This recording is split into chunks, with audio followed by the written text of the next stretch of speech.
ത്രിയേക ദൈവത്തിൻ്റെ തിരുനാമത്തിന് മഹത്വം ഉണ്ടാകട്ടെ. കർത്താവിൽ പ്രിയ സഹോദരങ്ങളെ, വിവിധ ദൈർഘ്യങ്ങളിലുള്ള പല ഉപവാസങ്ങളും നാം ഈ ദിവസങ്ങളിൽ കാണുകയുണ്ടായി.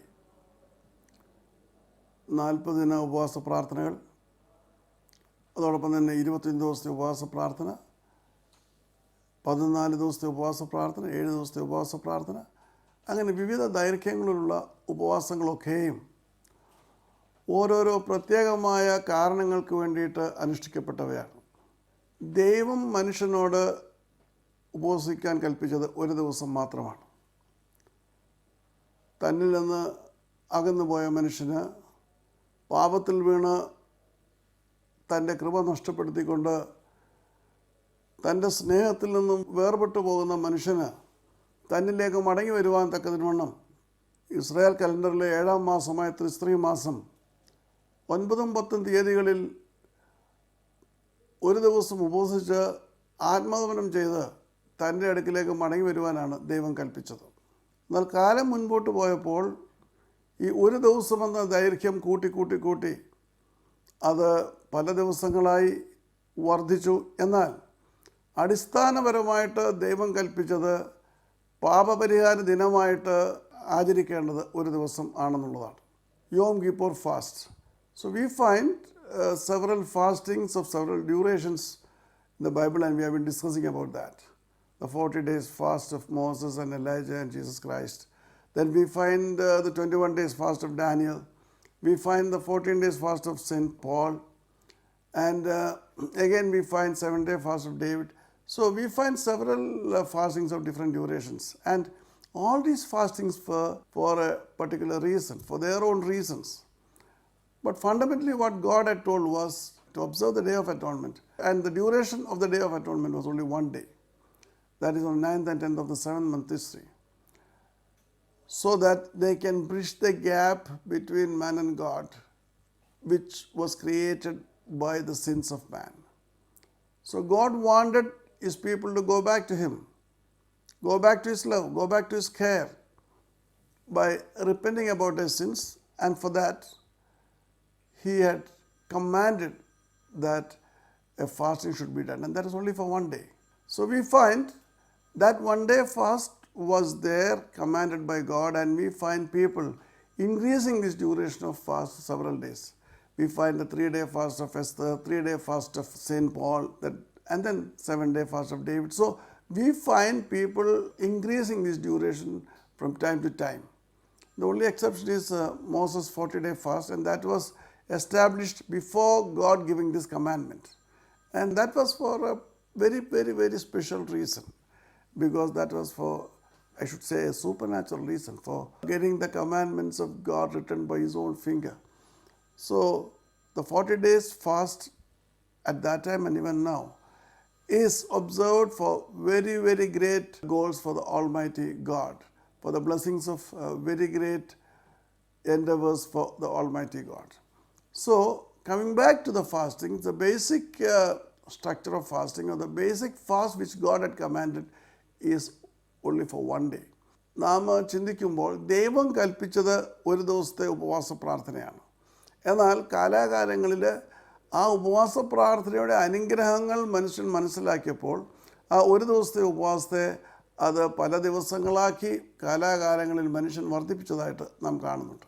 സാധാരണഗതിയിൽ ഏകദിന ഉപവാസ പ്രാർത്ഥന അനുഷ്ഠിക്കേണ്ടത് പാപപരിഹാര ദിനത്തിലാണ്. എന്നാൽ അതവർ അനുസരിക്കുന്നുണ്ട്. അതൊരു ഉത്സവമായിട്ടോ അല്ലെങ്കിൽ അത് അവരുടെ ആചാരമായിട്ടോ പാപപരിഹാര ദിനം ആചരിക്കുന്നതോടൊപ്പം തന്നെ മറ്റ് സന്ദർഭങ്ങളിലും അവരുടെ പ്രയാസങ്ങളിലും ആവശ്യങ്ങളിലും ബുദ്ധിമുട്ടുകളിലുമൊക്കെയും അവരിപ്രകാരം ഒരു ദിവസത്തെ ഉപവാസം ആചരിക്കുന്നതായിട്ട് തിരുവചനം സാക്ഷിക്കുന്നു.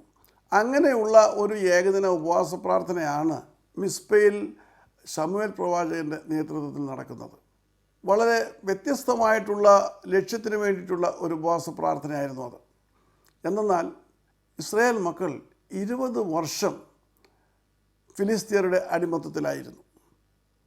ആ ഫിലിസ്ത്യരുടെ അടിമത്തത്തിൻ്റെ കാരണം അവർ ദൈവത്തെ മറക്കുകയും അന്യദൈവങ്ങളെ ആരാധിക്കുകയും ചെയ്ത സാഹചര്യത്തിൽ ഫിലിസ്ത്യർ അവരോട് യുദ്ധത്തിന് വരികയും ആ യുദ്ധത്തിൽ ഇസ്രായേൽ ദയനീയമായിട്ട് പരാജയപ്പെടുകയും ചെയ്തു. അങ്ങനെ പരാജയപ്പെട്ട സാഹചര്യത്തിൽ യഹോവയുടെ നിയമപ്പെട്ടകം ഫിലിസ്ത്യർ അത് കൈക്കലാക്കി കൊണ്ടുപോയി. ഇവർക്ക് നഷ്ടപ്പെട്ടു, അത് പിടിച്ചെടുത്തു. യഹോവയുടെ നിയമപ്പെട്ടകം ഫിലിസ്ത്യർ പിടിച്ചെടുത്തു. അപ്രകാരം ദാരുണമായ ഒരു സംഭവം ഉണ്ടായതിനു ശേഷം 7 മാസത്തിന് ശേഷം യഹോവയുടെ നിയമപ്പെട്ടകം ഫിലിസ്ത്യർ തിരിച്ചു കൊടുത്തു. യഹോവയുടെ നിയമപ്പെട്ടകം എന്ന് പറയുമ്പോൾ യഹോവയുടെ സാന്നിധ്യമാണ് ആ നിയമപ്പെട്ടകത്തിൽ. കാരണം അതിനുള്ളിൽ മോശയ്ക്ക് ദൈവം തൻ്റെ സ്വന്തം വിരൽ കൊണ്ട് എഴുതിയ 10 കൽപ്പനകൾ അതിലുണ്ട്. മന്ന നിക്ഷേപിച്ചതിൻ്റെ ചെപ്പ് അതിലുണ്ട്. അഹ്റോൻ്റെ കിളിർത്ത വടി അതിലുണ്ട്. അങ്ങനെ ഇസ്രായേൽ മക്കളുടെ ചരിത്രത്തിലെ ഏറ്റവും പരിശുദ്ധവും പരിപാവനവുമായ കാര്യങ്ങളൊക്കെയും ആ നിയമപ്പെട്ടകത്തിലുണ്ട്. ഇതാണ് അവർ പിടിച്ചുകൊണ്ട് പോയത്. അതിൻ്റെ കാരണം എന്തെന്ന് ചോദിച്ചാൽ, ഫിലിസ്തീനുമായുള്ള യുദ്ധത്തിൽ ആദ്യമേ 4000 പേരാണ് ഇസ്രായേൽ മക്കളിൽ കൊല്ലപ്പെട്ടത്. അപ്പോൾ അവർ എന്താണ് വിചാരിച്ചത്? യഹോവയുടെ നിയമപ്പെട്ടകം കൊണ്ടുവരികയാണെങ്കിൽ യഹോവയാണല്ലോ അതിലുള്ളത്, യഹോവ അവർക്ക് വേണ്ടി യുദ്ധം ചെയ്ത് ഫിലിസ്തീനെ ഓടിക്കാം എന്നുള്ള ധാരണയിലാണ് അവർ നിയമപ്പെട്ടകം എടുത്തുകൊണ്ട് അവിടെ വരുന്നത് യുദ്ധത്തിൽ എബനേസറിൽ. അങ്ങനെ നിയമപ്പെട്ടകവുമായിട്ട് അവിടെ കടന്നു വരുമ്പോൾ ഫിലിസ്ത്യർ വീണ്ടും അതേ കഠിനമായ യുദ്ധത്തിൽ ആ നിയമപ്പെട്ടകം പിടിച്ചെടുക്കുന്നതായിട്ട് നാം കാണുന്നുണ്ട്. So we find that the children of Israel were under the servitude of Philistines. For 20 years they were just slaves before the Philistines. Under this period they were suffering so much. And how did this happen? Because they lost the battle against the Philistines and the ark of the Lord was lost. The Philistines took away the ark of the Lord. And we find the ark of the Lord was the most important thing for the children of Israel, because in it were tablets of the 10 commandments written by the hand of God. We find the container with the manna and also the Aaron's rod which had sprouted. So these are very holy things as far as the sacred things as far as the children of Israel were concerned. And they thought that they would win the war if they would bring the ark of the Lord to the battlefield. But God had nothing to do with it, because He could not be with them. He could not fight for them because they were unholy. They were serving other gods. God had no purpose in their lives. So bringing the ark of the Lord to the battlefield had no meaning at all. So God had just let them go. And they were routed in the battle against the Philistines. They took away the ark of the Lord. ഈ യുദ്ധം ഭയങ്കരമായ നാശനഷ്ടങ്ങളാണ് Israel മക്കൾക്ക് വരുത്തി വെച്ചത്. യുദ്ധത്തെക്കുറിച്ച് അറിഞ്ഞ ഏലി എന്ന പുരോഹിതൻ 98 വയസ്സ് പ്രായമുള്ളവനായിരുന്നു. അവനത് കേട്ട് പുറകോട്ട് വീണ് പെടലിയൊടിഞ്ഞ് മരിച്ചു. ഫിനെഹാസിൻ്റെ ഭാര്യ ഗർഭിണിയായിരുന്നു. അവൾ പ്രസവത്തോടെ അവൾ മരിച്ചു. ഈ വാർത്ത കേട്ട് ഇസ്രായേലിൽ ഏതാണ്ട് 30,000 പേരാണ് കൊല്ലപ്പെട്ടത്. അങ്ങനെ അതിദാരുണമായിട്ടുള്ള ഒരവസ്ഥയാണ് ഈ എബനേസറിലെ യുദ്ധത്തിൽ സംഭവിച്ചത്. ഇസ്രായേൽ മക്കൾ വിചാരിച്ചത് തങ്ങൾ യഹോവയുടെ നിയമപ്പെട്ടകം യുദ്ധഭൂമിയിലേക്ക് കൊണ്ടുവരുമ്പോൾ, യുദ്ധക്കളത്തിലേക്ക് കൊണ്ടുവരുമ്പോൾ യഹോവ ഇറങ്ങി യുദ്ധം ചെയ്ത് ഫിലിസ്തീനെ തോൽപ്പിക്കുമെന്നാണ്. എന്നാൽ തന്നെ മറന്ന് അന്യദൈവങ്ങളെ ആരാധിച്ച് അവരുടേതായിട്ട് വഴികളിൽ പോയ സാഹചര്യത്തിൽ ദൈവത്തിന് അവരുടേതായിട്ടുള്ള ജീവിതത്തിൽ യാതൊരു സ്ഥാനവുമില്ല. തൻ്റെ നിയമപ്പെട്ടകം അവിടെ കൊണ്ടുവന്ന് വെച്ചിട്ടെന്ന് പറഞ്ഞ് തനിക്ക് അവർക്ക് വേണ്ടി യുദ്ധം ചെയ്യുവാൻ കഴിയുകയില്ലായിരുന്നു. ആ പശ്ചാത്തലത്തിൽ അതിഭയാനകമായ ഭവിഷ്യത്തുകളാണ് യുദ്ധം വരുത്തി വെച്ചത്. യഹോവയുടെ നിയമപത്രം പരിശുദ്ധവും പരിപാവനവുമായ ഇസ്രായേൽ മക്കളുടേതായിട്ടുള്ള അനുഗ്രഹമായിരുന്നു. അത് ഫിലിസ്തീർ പിടിച്ചെടുത്തുകൊണ്ട് പോയി. എന്നാൽ അവർക്കത് സൂക്ഷിക്കുവാൻ കഴിഞ്ഞില്ല. അവിടെ അനർത്ഥങ്ങളും ഭയാനകമായ സംഭവങ്ങളും നടന്നു വരുന്നപ്പോൾ അവരത് തിരിച്ചയച്ചു 7 മാസം കഴിഞ്ഞ്. പക്ഷേങ്കിൽ ഇസ്രായേൽ മക്കൾ വീണ്ടും അവരുടെ അടിമകളായിട്ട് 20 വർഷം കൂടി മുൻപോട്ട് പോകേണ്ടി വന്നു. അങ്ങനെ 20 വർഷത്തെ കഠിനമായ കഷ്ടതകളും വേദനകളും യാതനകളും ഈ ഫിലിസ്തീൻ അടിമത്തത്തിൽ നിന്ന് വിമോചനം നേടുവാൻ കഴിയാതെ അവർ അനുഭവിച്ചു വന്നപ്പോൾ അവർ വീണ്ടും തങ്ങളുടെ പ്രവാചകനായ ദൈവം അവരോധിച്ചിരുന്ന ശമൂവേലിൻ്റെ അടുക്കിലേക്ക് കടന്നു നിന്ന് അവർ ദൈവത്തോട് ശമൂവേൽ പ്രവാചകൻ പ്രാർത്ഥിക്കുകയും അവരുടെ വിടുതലിന് വേണ്ടി പ്രവർത്തിക്കുകയും ചെയ്യണമെന്ന് അപേക്ഷിക്കും. അപ്പോൾ ശമൂവേലിന് അവരോട് പറയാനുള്ളത് 1 ശമൂവേൽ 7-ാം അധ്യായം 3-ാം വാക്യത്തിൽ കാണുവാൻ കഴിയും. നിങ്ങൾ പൂർണ്ണ ഹൃദയത്തോടെ യഹോവയിലേക്ക് തിരിയുന്നുവെങ്കിൽ അന്യദൈവങ്ങളെയും അസ്തോരത് പ്രതിഷ്ഠകളെയും നിങ്ങളുടെ ഇടയിൽ നിന്ന് നീക്കിക്കളഞ്ഞ് നിങ്ങളുടെ ഹൃദയങ്ങൾ യഹോവയിലേക്ക് തിരിക്കുക, അവനെ മാത്രം ആരാധിക്കുകയും ചെയ്യുക. എന്നാൽ അവൻ നിങ്ങളെ ഫെലിസ്ത്യരുടെ കയ്യിൽ നിന്ന് വിടുവിക്കും. This was what it is. They were suffering under the servitude of Philistines. Though the ark of the Lord was returned after 7 months, they were still under the Philistine oppression. And it went on for 20 years. You must remember, all these 20 years, Prophet Samuel was with them. But they did not want to go to him. And when their suffering had reached a climax, when they could no longer go forward, and when they could not bear it anymore, they went to Prophet Samuel, asking him to save them. And Prophet Samuel tells them very clearly, see, you have to come back to the Lord with all your heart. That's a very important clause. You have to remove all your idols from your heart, Ashtoreth, Baal and other things you have to remove from your lives. Come back to God with all your heart and only worship God. Then the Lord will save you from the Philistines. And this is the situation. See, unless and until we serve God or worship Him with all our heart, God can never work for us. It's a clear reminder. And this is what happens. They agreed, no, again we will have no more worship of other gods. We will not worship other gods. Jehovah will be our only God. And because they agreed to such a condition, Samuel gathered them at Mizpah. ശമൂവേൽ പ്രവാചകൻ അവരോട് പറഞ്ഞത് അവർ അംഗീകരിച്ചു, അനുസരിച്ചു. അങ്ങനെ അവർ മിസ്പയിലേക്ക് ചെന്ന് അവിടെ ഒന്നിച്ചുകൂടി. 1 ശമൂവേൽ 7-ാം അധ്യായം 6-ാം വാക്യത്തിൽ നമുക്ക് ഇപ്രകാരം കാണുവാൻ കഴിയും. അവർ മിസ്പയിൽ ഒന്നിച്ചുകൂടി വെള്ളം കോരി യഹോവയുടെ സന്നിധിയിൽ പകർന്ന് ആ ദിവസം ഉപവസിച്ചു. ഞങ്ങൾ പാപം ചെയ്തിരിക്കുന്നുവെന്ന് അവിടെ വെച്ച് പറഞ്ഞു. അവിടെ വെച്ച് മിസ്പയിൽ വെച്ച് അവർ ഉപവസിച്ചു. എന്നിട്ട് അവർ ദൈവത്തിൻ്റെ സന്നിധിയിൽ ഏറ്റു പറഞ്ഞു, ഞങ്ങൾ പാപം ചെയ്തു. They gathered at Mizpah and they fasted there. And they admitted to the Almighty God that they have sinned. There was repentance there. They came back to God. And we find in verse 8, the Philistines coming to them.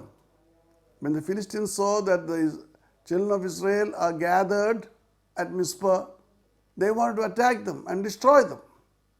So they came in with their armies. ഇവർ മിസ്പയിൽ ഒരുമിച്ച് കൂടിയിരിക്കുന്നുവെന്ന് ഫിലിസ്ത്യർ കണ്ടപ്പോൾ അവരുടെ സൈന്യവുമായിട്ട് കടന്നു വരികയാണ്. Israel മക്കളെ തകർത്ത് കളയുവാനായിട്ട് എല്ലാവരും ഒരുമിച്ച് കൂടി ഉപവസിക്കുകയും പ്രാർത്ഥിക്കുകയും ചെയ്യുകയാണ് എന്നവർ മനസ്സിലാക്കിയപ്പോൾ അതിനെ തകർത്ത് കളയുവാനായിട്ട് ഫിലിസ്ത്യർ കടന്നു വരുന്നു. ഫിലിസ്ത്യരുടെ വരവ് കണ്ടപ്പോൾ ഇസ്രായേൽ മക്കൾ ഭയന്നു. കാരണം അവരുടെ കയ്യിൽ ആയുധങ്ങളില്ല, അവർക്ക് യുദ്ധം ചെയ്യാനുള്ള കഴിവുമില്ല. കാരണം അവർ ഉപവസിച്ചുകൊണ്ടിരിക്കുകയാണ്. ഉപവസിക്കുമ്പോൾ ശരീരം ബലഹീനമാണ്. ഒരു യുദ്ധത്തെ നേരിടുവാനോ യുദ്ധം ചെയ്യുവാനോ അവർക്ക് യാതൊരു കഴിവുമില്ല. അപ്പോൾ അവർ ശമൂവേൽ പ്രവാചകനോട് നിലവിളിക്കുകയാണ്. എന്താണ് അവർ പറയുന്നത്? 8-ാം വാക്യത്തിൽ കാണുവാൻ കഴിയും.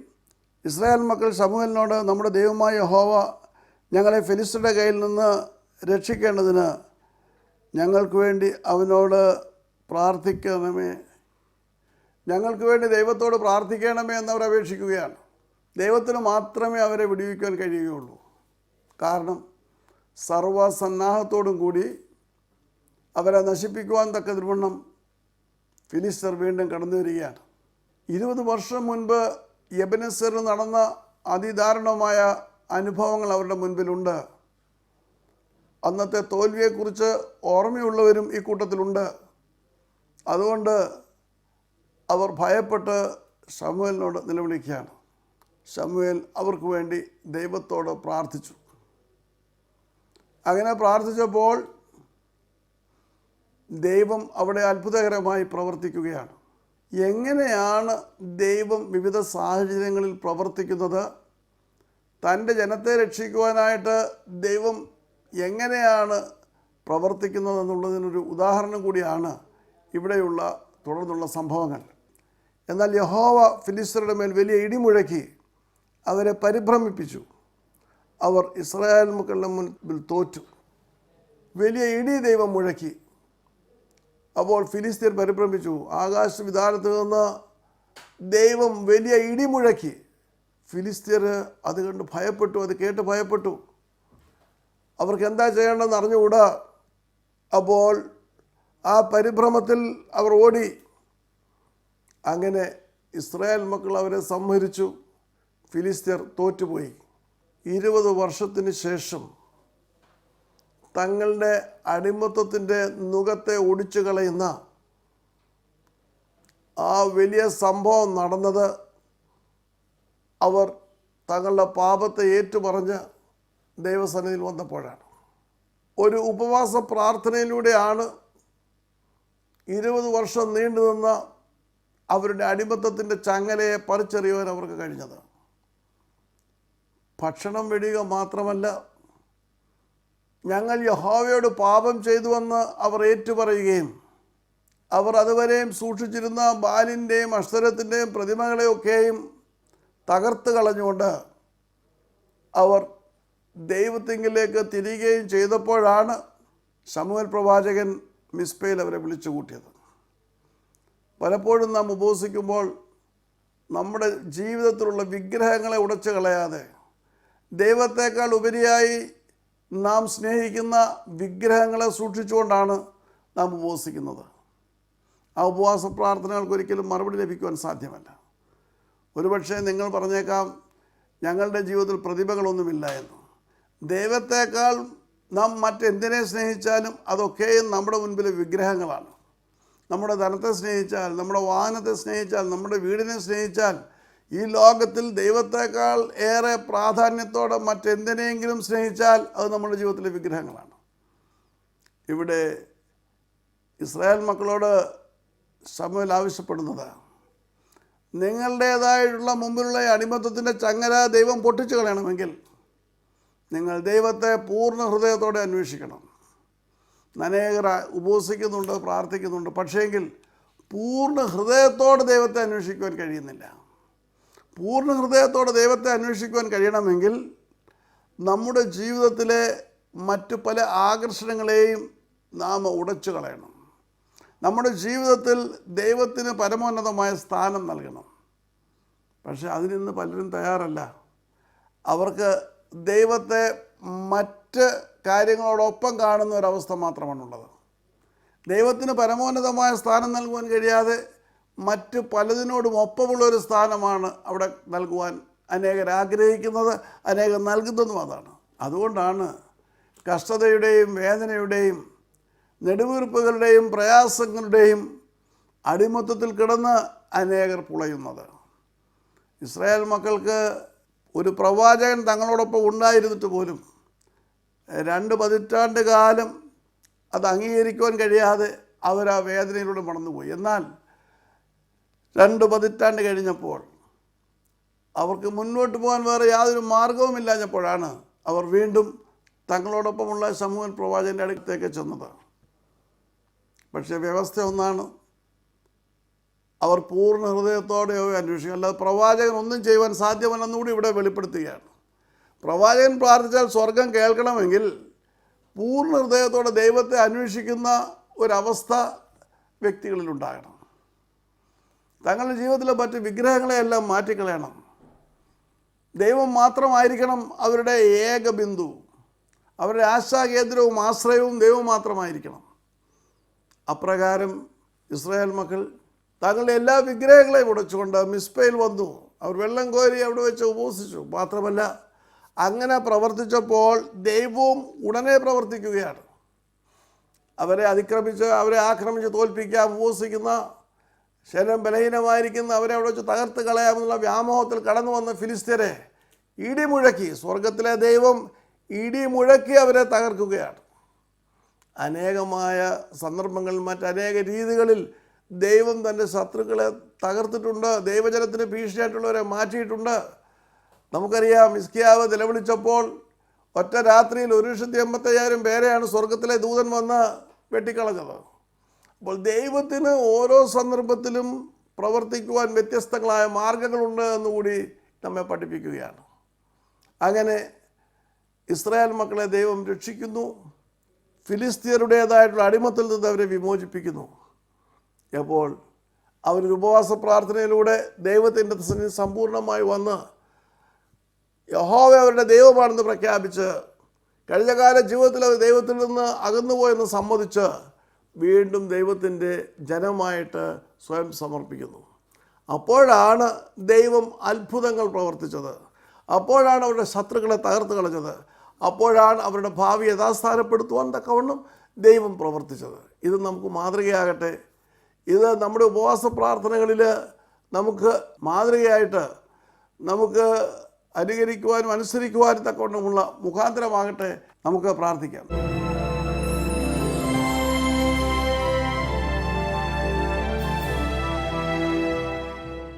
സ്നേഹിതയായ ഞങ്ങളുടെ സ്വർഗ്ഗസ്ഥപിതാവാം ദൈവമേ, ഞങ്ങളുടെ ജീവിതയാത്രയിലെ കഷ്ടങ്ങളും നഷ്ടങ്ങളും വേദനകളും ഒക്കെയും കടന്നു വരുമ്പോഴും ഞങ്ങളുടെ ജീവിതത്തിൽ ഞങ്ങൾ പൂർണ്ണ ഹൃദയത്തോടെ അങ്ങേ അന്വേഷിക്കുന്നുണ്ടോ എന്ന് പരിശോധിക്കുവാൻ തയ്യാറായിട്ടില്ല.